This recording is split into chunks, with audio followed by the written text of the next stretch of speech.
poderosamente em nome de Jesus. Que Deus te abençoe, que Deus te guarde, que Deus te proteja, te alimente, te oriente e opere em sua vida as bênçãos que Ele tem para você, inclusive a da salvação, que é a principal em Cristo Jesus. Estamos chegando ao capítulo 14 do livro de Marcos. E o capítulo 14 é um capítulo muito importante porque é o início do sofrimento enorme de Jesus, é o início do sacrifício de Jesus na cruz do Calvário, aquele drama todo que aconteceu, aquela situação terrível que aconteceu.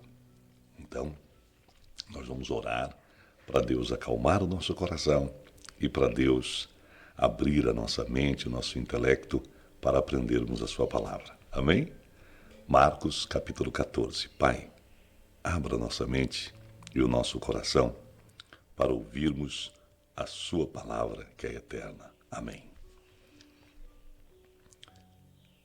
E dali a 2 dias era Páscoa e a festa dos pães ázimos. E os principais sacerdotes e os escribas buscavam como o prenderiam com dolo e o matariam. Mas eles diziam, não na festa, para que, porventura, não se faça alvoroço entre o povo.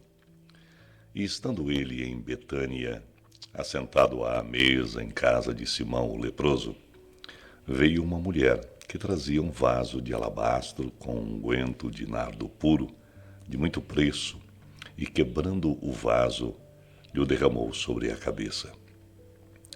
E alguns houve que em si mesmos se indignaram e disseram, para que se fez esse desperdício de unguento?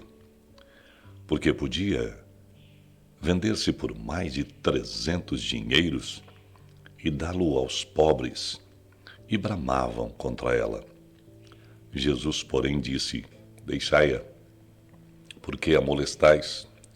Ela fez para mim uma boa obra, porque sempre tendes os pobres convosco, e podeis fazer-lhes bem quando quiserdes, mas a mim nem sempre tendes.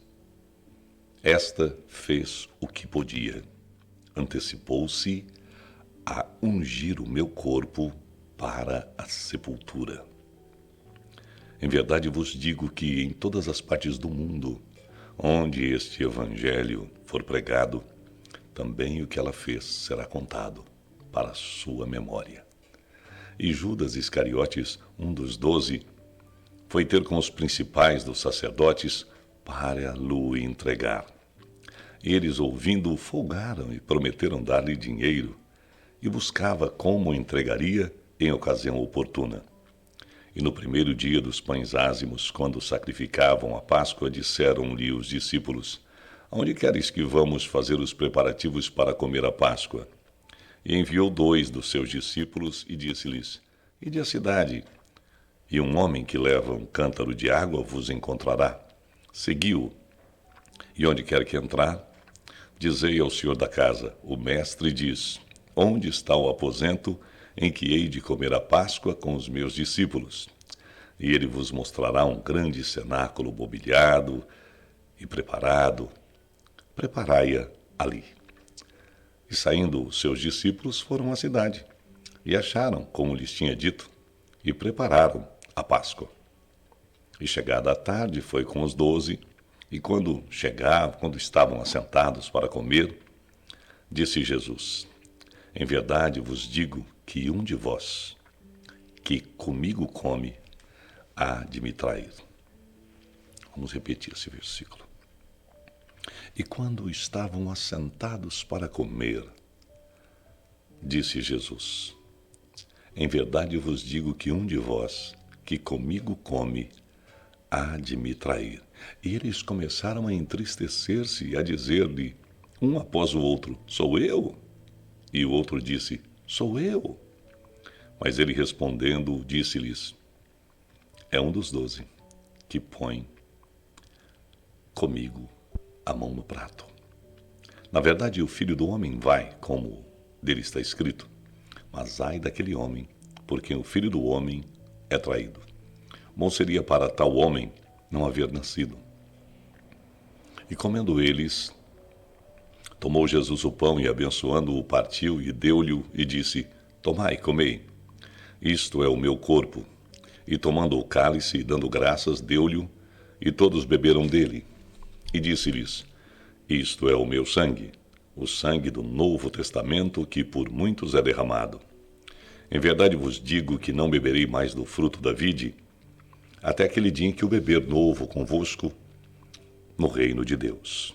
E tendo cantado o hino, saíram para o monte das oliveiras.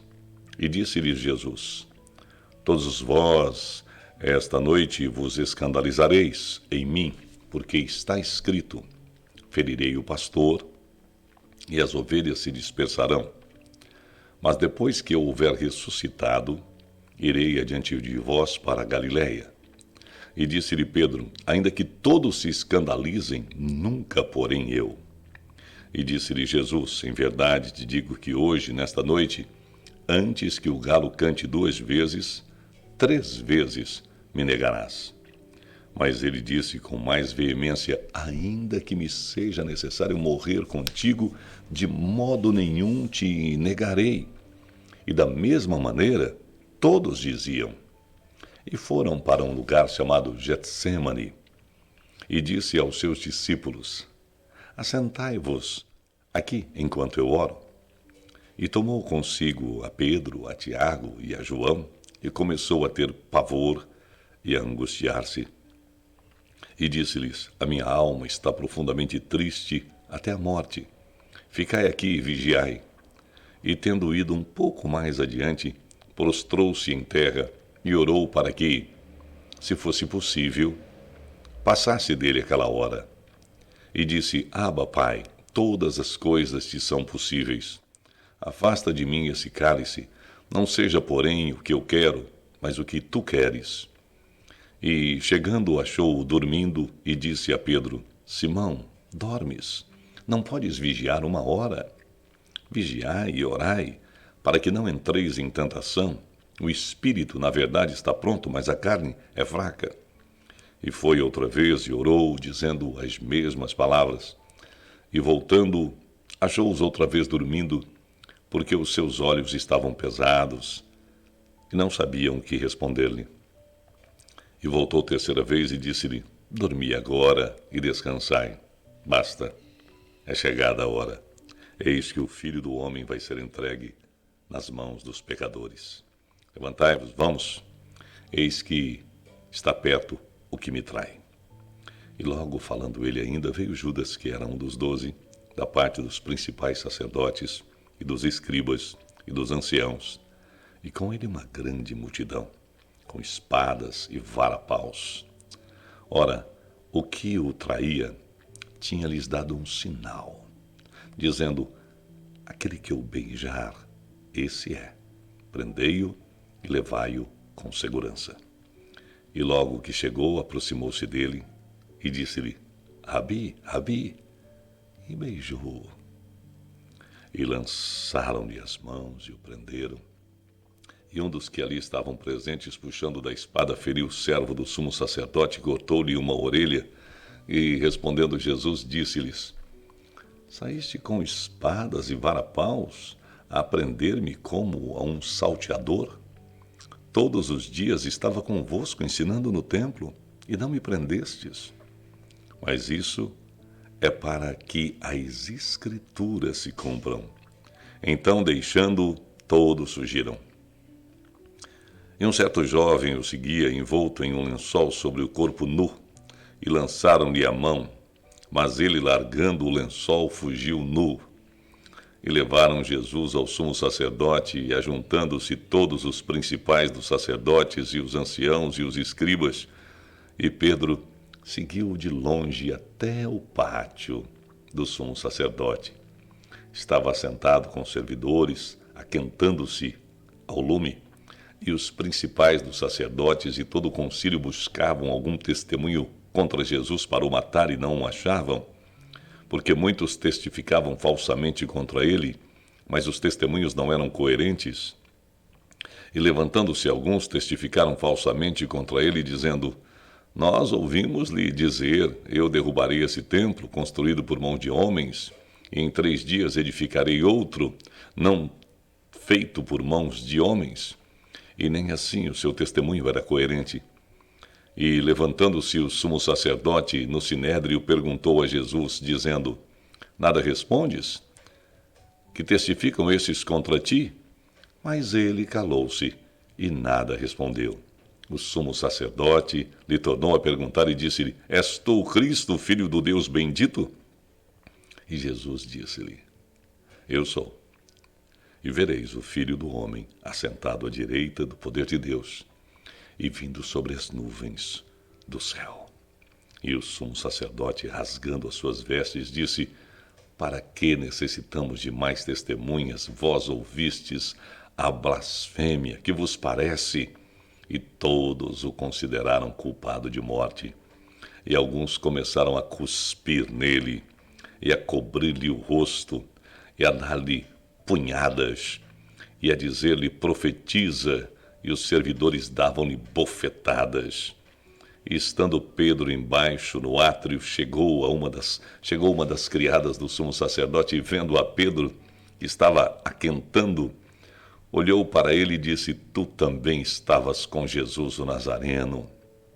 Mas ele negou, dizendo: Não o conheço, nem sei o que dizes. E saiu fora do alpendre, e o galo cantou. E a criada, vendo-o outra vez, começou a dizer aos que ali estavam: Este é um dos tais.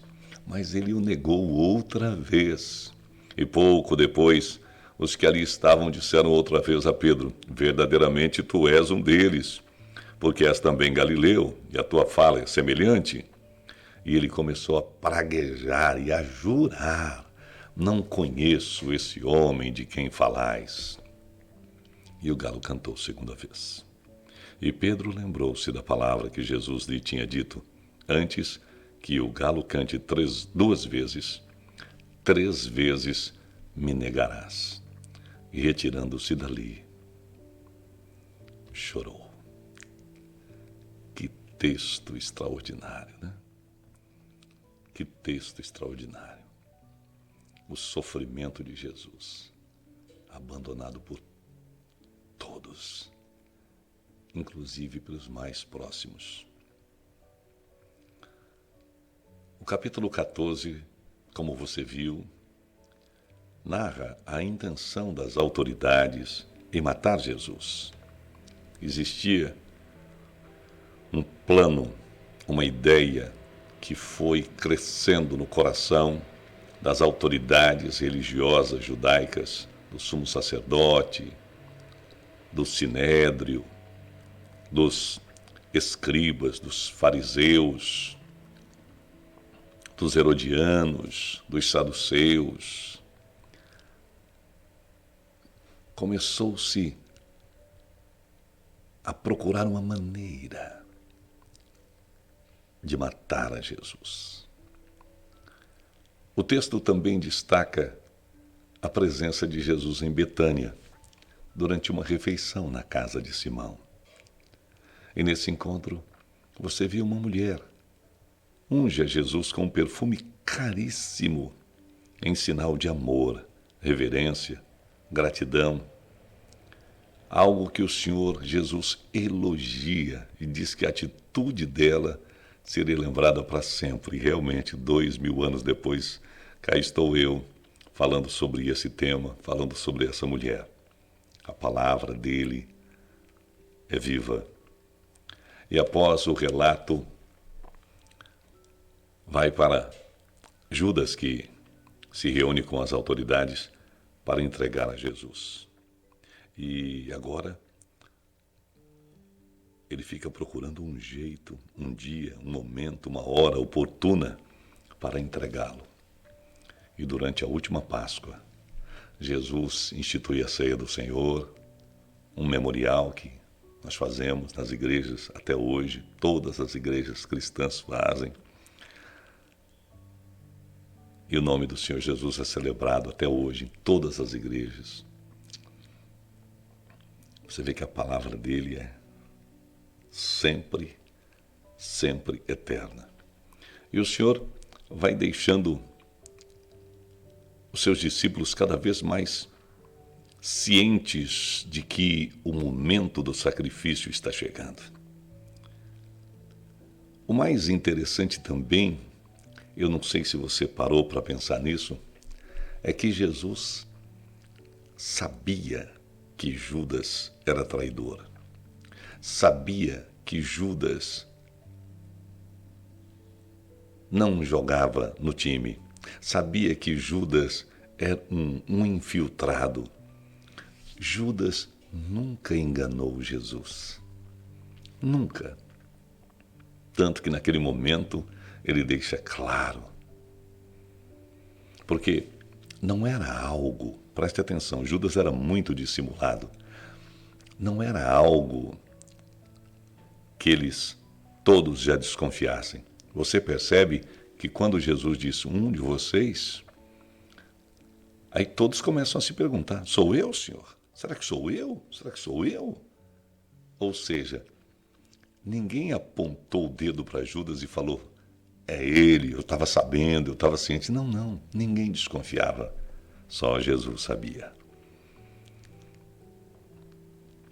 Às vezes, você que lê a palavra, que tem conhecimento, que busca em oração, que tem um relacionamento com Jesus, você também sabe que existe uma pessoa que se finge de amigo, de amiga, de irmã, de irmão, se finge de interessado em você, finge que te ama, finge que está do teu lado.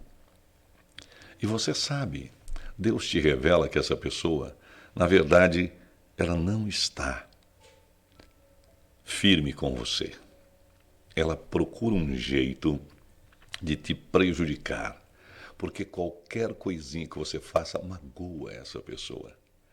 Essa pessoa, ela deseja que você seja sempre do jeito que ela quer que você seja.